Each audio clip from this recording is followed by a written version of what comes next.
বগুড়ায় বৈষম্য বিরোধী ছাত্র আন্দোলনের কমিটিতে নিষিদ্ধ ঘোষিত এক ছাত্রলীগ নেতার নাম থাকায় সমালোচনার সৃষ্টি হয়েছে। গত ৩০ জানুয়ারি জেলা শাখার বৈষম্য বিরোধী ছাত্র আন্দোলনে গঠিত ওই কমিটিতে তাকে যুগ্ম সদস্য সচিব পদে রাখা হয়, আর এতেই প্রশ্নবিদ্ধ হয়েছেন উক্ত কমিটির দায়িত্বরতরা।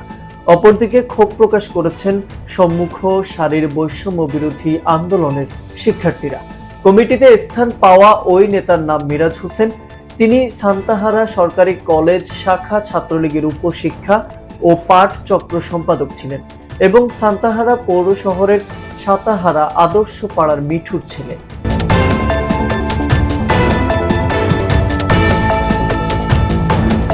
জানা যায়, দীর্ঘদিন ধরে সান্তাহারা কলেজে আওয়ামী লীগের অঙ্গ সংগঠন ছাত্রলীগ করে আসছিলেন মিরাজ হোসেন। 2023 সালে সান্তাহারা কলেজ শাখা ছাত্রলীগের রাজন কান্দি দাসকে সভাপতি ও রাফিউল ইসলাম বাঁধনকে সাধারণ সম্পাদক করে 71 সদস্য বিশিষ্ট কমিটি ঘোষণা করেন। বগুড়া জেলা ছাত্রলীগের সভাপতি সজীব শাহ ও সাধারণ সম্পাদক আল মাহিদুল ইসলাম জয়ের স্বাক্ষরিত এক পত্রে কমিটির অনুমোদন দেওয়া হয়। এই কমিটি তালিকায় 29 নম্বরে উপশিক্ষা ও পাঠ চক্র সম্পাদক পদে দায়িত্ব দেওয়া হয়েছে মিরাজকে। এরপর থেকে ছাত্রলীগের বিভিন্ন সভা, সেমিনার ও দলীয় প্রোগ্রামে অংশগ্রহণ করতেন তিনি। গত 5 আগস্ট আওয়ামী লীগ সরকার পতন হলে খোলস পাল্টে দল বদল করে। পরে ছাত্র আন্দোলনের অজুহাতে বৈষম্য বিরোধী নেতৃবৃন্দদের সঙ্গে জড়িয়ে পড়েন। আস্তে আস্তে তাদের মন জয় করে বগুড়া জেলা শাখার বৈষম্য বিরোধী ছাত্র আন্দোলন কমিটিতে স্থান নেয়। গত 30 জানুয়ারি বগুড়া জেলা শাখায় গঠিত কমিটিতে যুগ্ম সদস্য সচিব পদে তাকে রাখা হয়। ফলে সৃষ্টি হয় মিশ্র প্রতিক্রিয়া।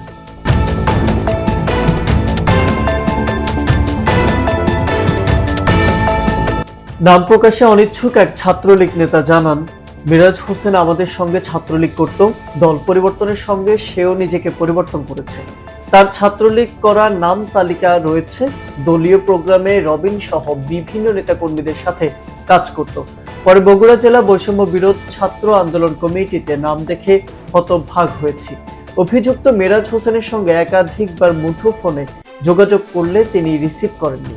বগুড়া জেলা শাখার বৈষম্য বিরোধী ছাত্র আন্দোলন কমিটির আহ্বায়ক মাহমুদুল হাসান জানান, মিরাজ হোসেন আমাদের গঠিত কমিটিতে আছে।